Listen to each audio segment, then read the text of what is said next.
അടുക്കളയിൽ വന്ന് ഇത്തിരി സഹായിച്ചാൽ എന്താ നിനക്ക്? ആ പെണ്ണ് കേൾക്കും. കേട്ടാലെന്താ? നിനക്കത് പറയാം. എന്നോട് ഈയിടെയായിട്ട് അവൾ കുറച്ച് അനുഭാവം കാണിച്ചു തുടങ്ങിയിട്ടുണ്ട്. നിന്നോടോ? എടാ നീ ഒരു മഹാമണ്ടൻ തന്നെ. അച്ഛനും അമ്മയ്ക്കും ഒറ്റ മോള്, ഡോക്ടർ ഭാഗത്തിന് പഠിക്കുന്ന പെണ്ണ്. അനുഭാവത്തിന് ചെന്നാൽ നിന്റെ തടി അലങ്കോലമാവും. എടാ ഞാൻ നിന്നെ പോലെ തുക്കട പ്രീ ഡിഗ്രിക്കാരനല്ല. ഞാൻ ബികോം ഫസ്റ്റ് ക്ലാസ്സാ, അറിയോ? പിന്നെ ഇപ്പോഴത്തെ ജോലി ശകലം മോശമാ, അത് നേരാ. പക്ഷേ ഞാൻ കാണാൻ നിന്നെ പോലല്ല, കുറച്ചുകൂടെ സുന്ദരനാണ്. അവളുടെ അച്ഛനോട് പറയും എനിക്ക് ഇയാളെ തന്നെ മതിയെന്ന്. അവള് ജയിച്ചു കഴിയുമ്പം ഞങ്ങൾ മനോഹരമായ ഒരു നേഴ്സിംഗ് ഹോം കിട്ടും. പിന്നെ ഞാൻ ഒരു വിലസും ഞാനായിരിക്കും അതിന്റെ നടത്തിപ്പുകാരൻ. അപ്പൊ വല്ല ക്യാൻസറോ കുഷ്ടോ പിടിച്ചോണ്ട് വന്നാൽ ഞാൻ നിന്നെതാ ഇങ്ങനെ പിഴിഞ്ഞെടുക്കും.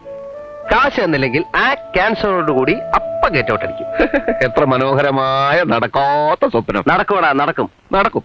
ഒരു ഗതിയില്ലാതെ നീ പെരുവഴി കൂടെ നടക്കും. നിന്റെ കരുനാക്കം വെച്ചോണ്ട് ചുമ്മാരുന്നേ. എന്റെ വരുംകാലം ഡോക്ടറല്ലേ അത്? ഒന്ന് നിർത്തിക്കേ. വേണ്ട ദാസ, സ്വന്തം നിലമറന്ന് നമ്മൾ കളിക്കരുത്. നീ സൈക്കിൾ നിർത്തടാ. ദാസ വേണ്ട.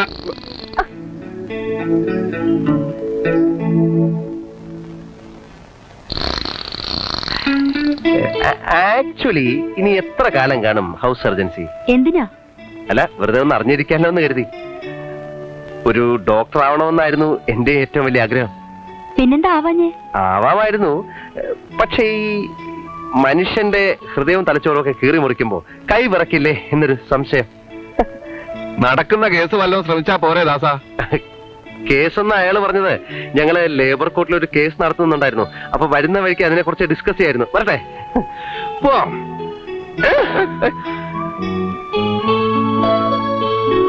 നീ ഒരുമാതിരി മനുഷ്യനെ വടിയാക്കരുത്. വിഷം വാങ്ങിക്കാൻ പോലും ഇവിടെ കാശ് തരുന്നില്ല. അതിന്റെ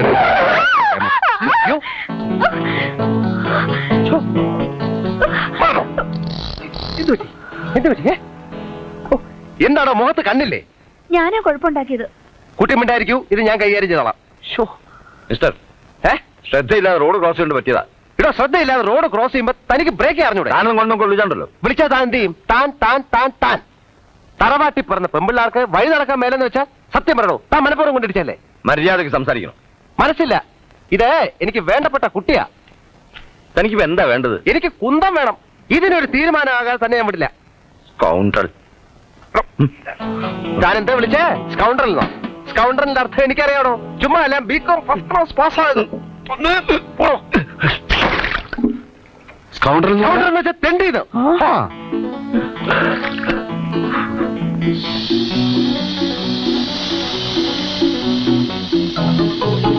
തെണ്ടിന്നല്ലേ? ശരി, അഹങ്കാരം ഞങ്ങൾ സഹിക്കില്ല. ഇതെല്ലാവർക്കും ഒരു പാഠമായിരിക്കട്ടെ. ആയിരിക്കട്ടെ.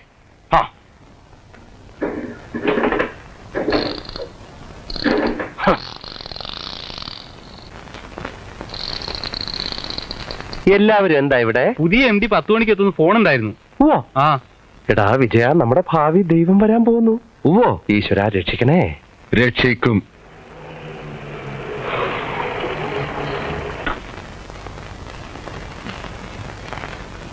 Hearty welcome to our office. Thank you. വണ്ടി കേടായി, ഞാനൊന്ന് ചെളി വീഴുകയും ചെയ്തു. Oh my God. വരൂ സർ.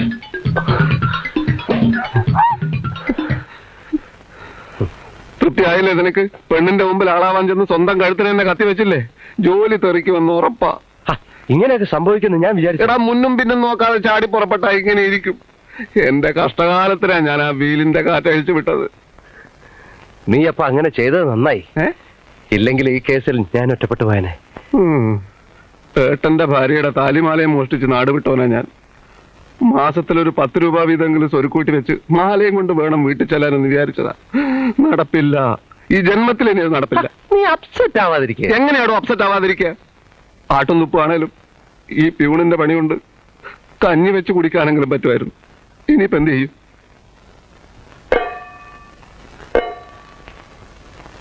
ബുദ്ധിപൂർവ്വം നീങ്ങിയാൽ നമുക്ക് രക്ഷപ്പെടാൻ വഴിയുണ്ട്. എങ്ങനെ?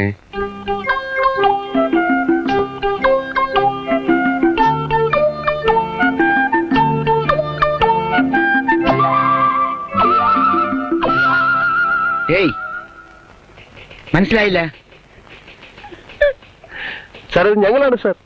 ഇത് ദാസൻ, അല്ല, ഇത് വിജയൻ, ഞാൻ ദാസൻ. അത് മനസ്സിലായി. ഈ കോപ്രായത്തിന്റെ അർത്ഥം മനസ്സിലാകാത്തത്.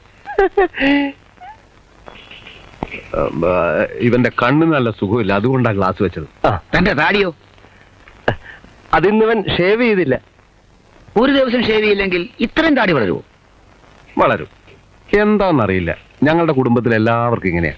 പാരമ്പര്യമായിട്ടുള്ള ഒരു പ്രത്യേകതയാണ് ഈ താടി വളർച്ച. ഓഹോ, അതിരിക്കട്ടെ. ഇന്നലെ കാലത്ത് വന്നിട്ട് ആരുടെ ചോദിച്ചാ പുറത്തു പോയത്? ലീവ് ലെറ്റർ പോലും എഴുതി വെക്കാത്തതിന് എം ഡി ചൂടായിട്ടിരിക്കുക. സാർ, അത് ആക്ച്വലി ഞങ്ങൾക്കൊരു വയറിളക്കം പിടിപെട്ടു അല്ലേ? ആ, ഞങ്ങൾ രണ്ടുപേർക്കും. അപ്പൊ ആ ബഹളത്തിനിടയിൽ ഒക്കെ എം ഡിയോട് നേരിട്ടങ്ങ് പറഞ്ഞാ മതി. സാർ, ഉം. ഉം. ഉം.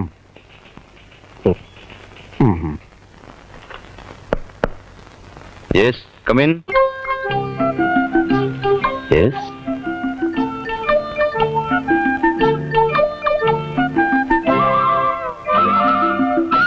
ഞങ്ങൾ ഇവിടുത്തെ അറ്റൻഡേഴ്സ് ആണ് സാർ.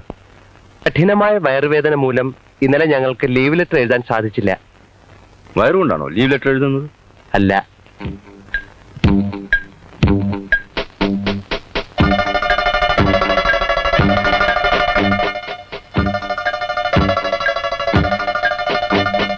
നിങ്ങൾ ഇന്നലെ ഇന്നലെ ഞങ്ങളില്ല സാർ. അതല്ല, ഇല്ല സാർ, ഞങ്ങൾ ഇന്നലെ ഇല്ല സാർ. റോഡിൽ വെച്ച് പെൺകുട്ടി കാറിടിച്ചപ്പോ ഞങ്ങൾ ഡ്യൂട്ടി തുടങ്ങട്ടെ സാർ. വരട്ടെ. പക്ഷെ താടി ആ ഗ്ലാസ് ഒന്നൂരി. ഞാൻ കണ്ണ് പഴുത്ത് ചീഞ്ഞിരിക്കുകയാണ്. ഗ്ലാസ് മാറ്റിയാൽ സാർ ഞെട്ടിപ്പോകും. ഞങ്ങൾ ഡ്യൂട്ടിക്ക് കയറട്ടെ സാർ. ആ, സാർ, സദാശിവൻ സാർ റിട്ടയർ ചെയ്തപ്പോ എടുത്ത സ്റ്റാഫിന്റെ ഫോട്ടോസാ.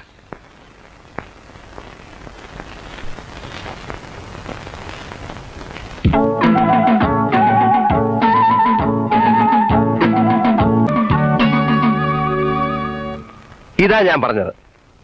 ബുദ്ധിയുണ്ടെങ്കിൽ ഏത് കൊല കൊമ്പനെയും നമുക്ക് തളയ്ക്കാൻ നോക്കും. സത്യം പറയാലോ, ജീവിതത്തിൽ ആദ്യമായിട്ട് ഈ ഒരു ഐഡിയക്ക് നിന്നോട് എനിക്ക് ബഹുമാനം തോന്നുന്നുണ്ട്. ഈയെടാ, വലിയൊരു ബുദ്ധിരാശ്വാസൻ. ജോലി പോകാതെ രക്ഷിച്ചതിന് നീ എന്റെ കാല് പിടിക്കണ്ട. അല്ല, കുഴപ്പമില്ല. കാര്യം കാണാൻ കഴുതക്കാലം പിടിക്കണമെന്നൊരു ശാസ്ത്രമുണ്ടേ. അങ്ങനെയല്ല, കാര്യം കാണാൻ കഴുത കാലും പിടിക്കണമെന്ന്. ആ.